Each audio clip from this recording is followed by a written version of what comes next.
Sorotan lain, BMKG memprediksi sebagian besar wilayah Indonesia akan memasuki musim kemarau lebih awal, yakni dimulai pada April mendatang. BMKG juga memperkirakan musim kemarau tahun ini akan lebih panjang.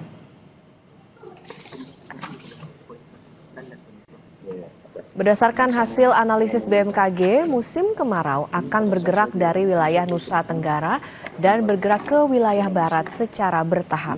BMKG mencatat awal musim kemarau di tanah air akan tiba lebih awal, yaitu di 325 zona musim atau 46,5% dari keseluruhan zona musim di Indonesia.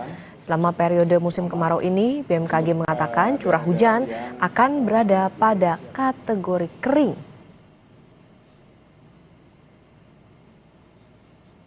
Awal musim kemarau, bahwa sebagian besar wilayah Indonesia diprediksi masuk musim kemarau pada periode April, yaitu ada 114 zona musim atau sekitar 16,3% dari seluruh zona musim yang ada di Indonesia sejumlah 699. Kemudian yang memasuki musim kemarau pada Mei ada 184 zona musim atau 26,3% dari keseluruhan jumlah zona musim, dan pada Juni 2026 sebanyak 163 zona musim atau 23,3% dari seluruh wilayah Indonesia.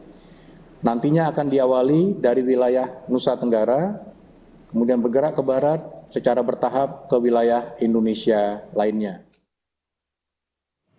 Selama sepekan terakhir, rupiah tertekan dan IHSG anjlok selain karena konflik AS Israel versus Iran. Disusul penutupan Selat Hormuz, sentimen dari lembaga pemeringkat Fitch yang menurunkan outlook utang RI dari stabil ke negatif juga ditengarai jadi biang keladi. Informasi yang saya jeda saudara di Kompas Bisnis bersama Yan Rahman.